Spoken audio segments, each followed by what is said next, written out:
Hello students, matter surrounding अस में हमारा next topic है इवेपोरेशन। अब इवेपोरेशन क्या है तो देखो, अगर मैं आपसे कहूं कि ना मान लो गर्मियों का टाइम है और हमने ना कपड़े जो है वो सुखा दिए, गीले कपड़े थे है ना, धुले हुए कपड़े थे, उसको हमने सुखा दिए तो थोड़े टाइम में क्या होता है वो कपड़े जल्दी से सूख जाते हैं। तो वो पानी कहाँ गया तो हम कहेंगे वो वाटर जो है वो इवेपोरेट हो गया। अब सेम प्रोसेस को अगर हम सर्दी में करते हैं तो थोड़ा स्लो हो जाता है ना। अगर गर्मी में कपड़े 1 घंटे में सूख जाते हैं तो सर्दी में हम देखते हैं टाइम थोड़ा ज्यादा लगता है। और अगर हम कहें बारिश में है ना, रेनी सीजन, तो उन कपड़ों को सूखने में सबसे ज्यादा टाइम लगता है। तो इवेपोरेशन आप समझ गए। डेली लाइफ में अगर हम कहें तो इवेपोरेशन मतलब जो पानी है ना, वो उड़ गया तो उसे हम कहते हैं इवेपोरेशन, वेपर फॉर्म में कन्वर्ट हो गया। अब हमने कोई उसको बॉईल नहीं किया है ना, तो वो फिनोमिनन जिसमें क्या हो, मॉलिक्यूल अपनी लिक्विड स्टेट से जल्दी जल्दी स्पॉन्टेनियसली, मतलब अपने आप, हमने कुछ भी नहीं किया है ना, spontaneously transition to the gaseous phase है ना, एट एनी टेम्परेचर। गर्मी में भी हुआ, सर्दी में भी हुआ, बारिश में भी हुआ है ना। और बॉइलिंग पॉइंट को हमने 100 डिग्री तो लाए नहीं। गर्मी में कितनी भी गर्मी पड़े, 45, 48, 50 है ना, इससे ज्यादा तो अर्थ का टेम्परेचर ही नहीं। तो हम क्या देख रहे हैं कि भाई 50 डिग्री सेंटीग्रेड पे भी वाटर जो है वो लिक्विड से वेपर फॉर्म में कन्वर्ट हो गया। तो बॉइलिंग पॉइंट नहीं होना चाहिए। बॉइलिंग पॉइंट हो गया तब तो वो प्रोसेस जो है वो वेपोराइजेशन हो गया है ना। तो इवेपोरेशन मतलब पानी का अपनी सरफेस से उड़ जाना है ना, विदाउट इट्स बॉइलिंग पॉइंट। और ट्रांजिशन जो है वो रैपिड होता है, स्पॉन्टेनियस होता है। क्लियर? और किसी भी टेम्परेचर पे हो सकता है, मैंने आपको बताया सर्दी में भी हो सकता है, गर्मी में भी हो सकता है, बारिश का सीजन है तब भी हो सकता है ना। लेकिन रेट जो है, स्पीड जो है वो अलग अलग रहेगी। गर्मी में तो कपड़े आपके जल्दी सूख गए, सर्दी में थोड़ा टाइम लगता है, बारिश में बहुत ज्यादा टाइम लगता है। तो आपको समझ में आ गया, इवेपोरेशन यानी the phenomenon by which molecules in liquid state undergo a spontaneous transition. Spontaneous मतलब सेल्फ ट्रांजिशन है ना, कन्वर्ट हो रहे हैं अपने आप to the gaseous phase at any temperature below its boiling point is called evaporation. अब एग्जाम्पल क्या है, the gradual drying of damp clothes is caused by evaporation of water to water vapor. Gradual drying of damp clothes is caused by evaporation of water to water vapor. मतलब कपड़े सूख गए, क्यों सूखे तो रीजन क्या है, evaporation. Now factors affecting to evaporation. अब इवेपोरेशन किस किस पे डिपेंड करता है तो स्टूडेंट्स, फर्स्ट फैक्टर है टेम्परेचर। टेम्परेचर जितना ज्यादा होगा इवेपोरेशन उतना ही क्या होगा, फास्ट होगा। So rate of evaporation increases with increase in temperature. Second one है सरफेस एरिया। अब सरफेस एरिया कैसे तो देखो, मान लो आपने कपड़े धुले हुए जो कपड़े हैं उनको सुखाना है। एक तो आपने क्या किया, बिल्कुल उसको फैला के सुखाया, और एक आपने उसको ना रिंकल ली है, जैसे आपने वॉशिंग मशीन से निकाले वैसे ही सुखा दिया। तो पहले कौन सूखेंगे, जिसको आपने बिल्कुल फैला के सुखाया। मतलब जितनी बड़ी सरफेस होगी इवेपोरेशन क्या होगा, उतना ही ज्यादा होगा। तो सरफेस एरिया मतलब कितना फैला हुआ है ना, उसका जो एरिया है वो कितना ज्यादा हमने एयर की कांटेक्ट में रखा है। So rate of evaporation increases with increase in surface area. Next factor जो है दैट इज ह्यूमिडिटी।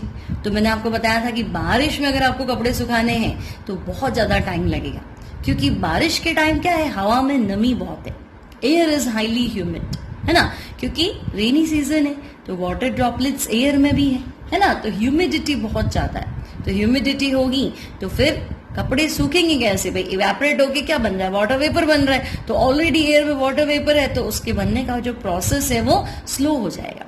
इवेपोरेशन ज्यादा कब होगा, जब ड्राई एयर है ना, तो ह्यूमिडिटी बढ़ेगी तो इवेपोरेशन कम हो जाएगा।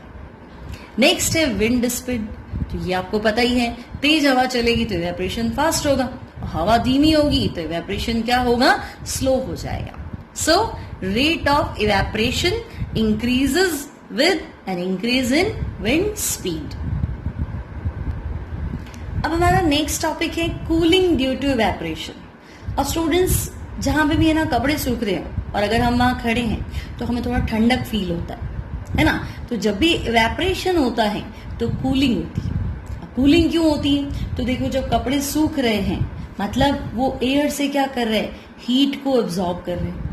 अब हीट को एब्जॉर्ब कर रहे हैं तो वाटर जो है वो फटाफट वाटर वेपर में कन्वर्ट होके गायब हो गया।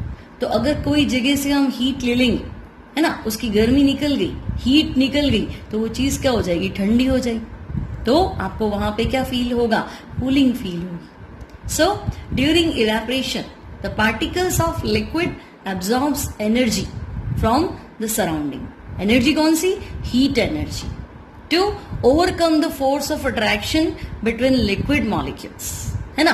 भाई जो वाटर था वो वाटर वेपर में कन्वर्ट होगा, तो वाटर में अट्रैक्शन फोर्स ज्यादा है और गैस में अट्रैक्शन फोर्स क्या है, कम है।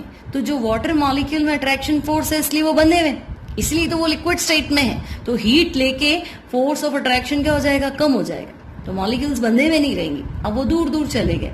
तो दूर दूर चले गए तो फेज क्या हो जाएगी, चेंज हो जाएगी। सो from the surrounding to overcome the force of attraction between liquid molecules and undergo the phase change. Now, the absorption of heat from the surrounding makes the surrounding cool. Clear? अब जैसे मान लो पसीना आता है ना, गर्मियों के टाइम में बहुत पसीना आता है, तो पसीना आता है तो उस टाइम क्या हुआ, बॉडी से हीट लेके वाटर जो है वो वेपर में कन्वर्ट हो रहा है।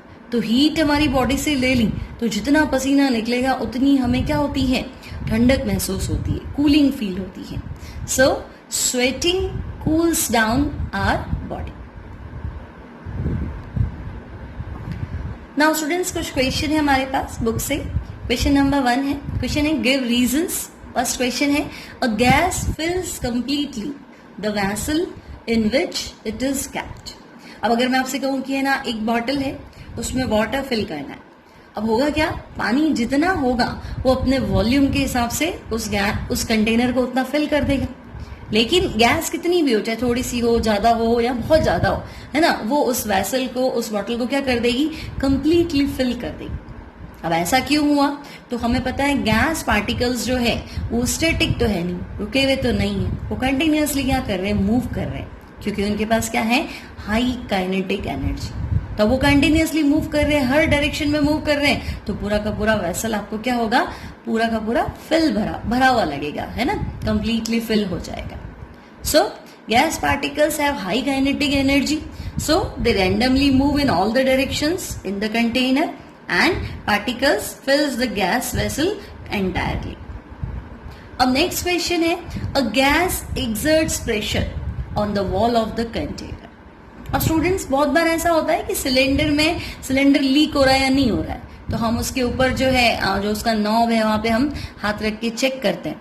तो अगर प्रेशर फील होता है तो हम कहते हैं कि हाँ सिलेंडर जो है वो लीक हो रहा है। या बहुत बार हम ऊपर से पानी डाल के देखते हैं, है ना, तो पानी में से अगर बबल्स निकलते हैं तो हमें लग रहा है कि नहीं, गैस जो है वो लीक हो रहा है, सिलेंडर में से गैस लीक हो रहा है। अब कैसे, तो देखो गैस है, सिलेंडर के अंदर आपने गैस फिल करा है, तो गैस मॉलिक्यूल्स में क्या है, हाई काइनेटिक एनर्जी। अब काइनेटिक एनर्जी तो बैठेगा तो नहीं, वो रेंडमली हर डायरेक्शन में क्या करेगा, मूव करेगा। अब अगर वो रेंडमली हर डायरेक्शन में मूव करेगा तो दीवार से भी टकराएगा, है ना, वॉल जो है, कंटेनर की वॉल है, उससे भी स्ट्राइक करेगा और उसकी वॉल पे क्या करेगा, प्रेशर अप्लाई करेगा। Now gas molecules have high kinetic energy due to which they randomly move in the container and hit the walls of the container and hence create vibrations. These collisions with the wall of the container generate pressure. Now, हमारा next question है a wooden table should be called a solid. अब मान लो कोई लकड़ी का table है तो आप उसे सॉलिड क्यों कह रहे हैं, तो हम कहेंगे सॉलिड तो उसे बोलेंगे जिसमें सॉलिड की क्या होगी, सारी प्रॉपर्टीज होगी। अब सॉलिड की प्रॉपर्टी क्या होती है, डेफिनेट शेप, डेफिनेट साइज। तो वुडन की जो टेबल है उसका शेप और साइज तो फिक्स ही है। रिजिड एंड हार्ड, तो आप उसको कंप्रेस करो, वो दबेगी थोड़ा ना, है ना, वो रिजिड है, हार्ड है and can not be compressed and closely packed structure, है ना, मतलब सॉलिड है तो पार्टिकल्स क्या होंगे, क्लोज होंगे और एक परफेक्ट अरेंजमेंट देंगे। So that's why wooden table को हम क्या बोलेंगे, सॉलिड, क्योंकि इसमें सॉलिड के सारे कैरेक्टर्स हैं।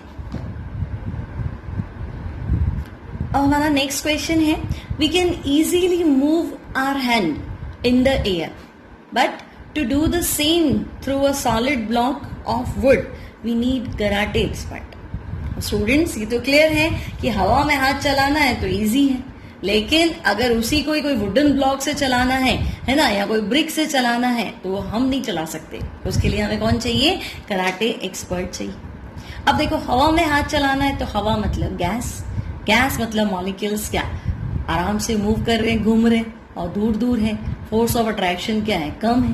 तो जब हमारा हाथ चलाते हैं तो गैस मॉलिक्यूल्स का अट्रैक्शन टूट जाता है ना, और हमारा हाथ का जो स्पीड है, हमारा जो फोर्स है, वो कम से कम उनके अट्रैक्शन को तो क्या कर सकता है, ओवरकम कर सकता है ना, काउंटर बैलेंस कर सकता है उनके अट्रैक्शन को इजीली, और मॉलिक्यूल्स दूर हो जाते हैं और हम आराम से एयर में हमारा हैंड फ्रीली चला पाते हैं।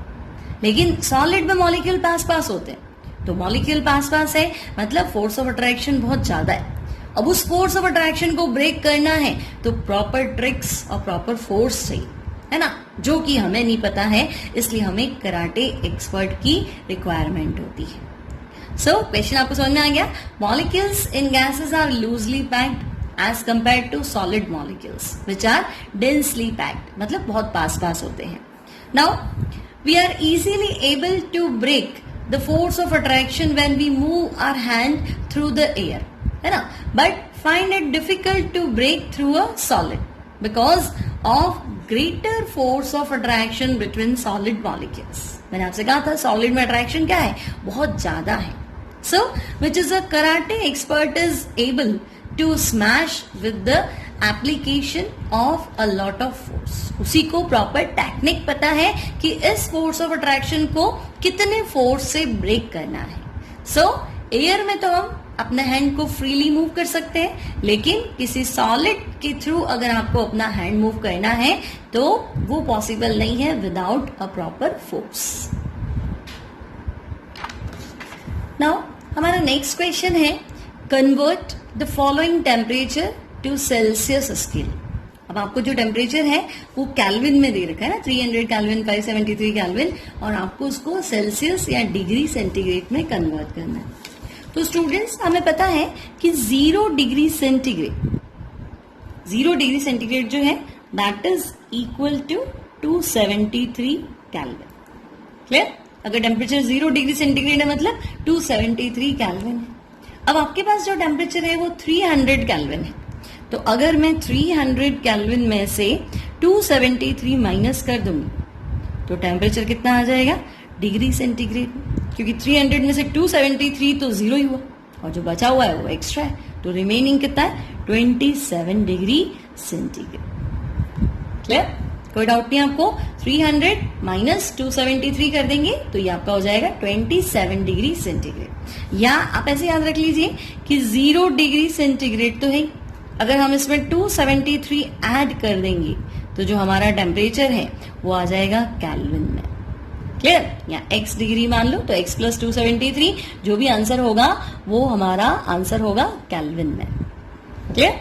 नाउ 573 कैल्विन है, अब इसमें से आप 273 माइनस कर दो, ठीक है, तो हमारे पास कितना बचेगा, 300 डिग्री सेंटीग्रेड, है ना। 573 कैल्विन है, 273 कैल्विन लेस कर दो तो जो रिमेनिंग टेम्परेचर है that is 300 degree centigrade. Now हमारा नेक्स्ट प्रॉब्लम है, what is the physical state of water at 250 degree centigrade and 100 degree centigrade. तो स्टूडेंट 250 डिग्री सेंटीग्रेड हमने अभी थोड़ी देर पहले पढ़ा था कि वाटर का जो बॉइलिंग पॉइंट है दैट इज 100 डिग्री सेंटीग्रेड। तो 100 पे वाटर जो है वो लिक्विड भी होता है और धीरे धीरे वेपर में कन्वर्ट भी होना शुरू होता है। लेकिन 100 से आगे 250 मतलब 100 के हम बहुत बाद में चले गए, तो 250 is far away from 100।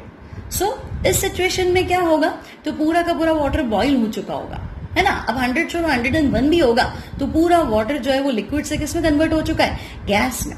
So at 250 degree centigrade, it will be in gaseous state or in vapor state. अब नेक्स्ट है 100 डिग्री सेंटीग्रेड। तो 100 डिग्री सेंटीग्रेड वाटर का क्या है, बॉइलिंग पॉइंट है। तो इस सिचुएशन में वाटर लिक्विड भी है और वाटर वेपर भी है। मैंने आपको बताया था कि without change in temperature water liquid से वाटर वेपर में कन्वर्ट होगा, तो जो धीरे धीरे वो हीट एक्सेप्ट करेगा उसे हम कहेंगे लेटेंट हीट, है ना, latent heat of vaporisation. So at 100 degree centigrade it is at the transition state as the water is at its boiling point. Hence, it would be present in both liquid state as well as in gaseous state.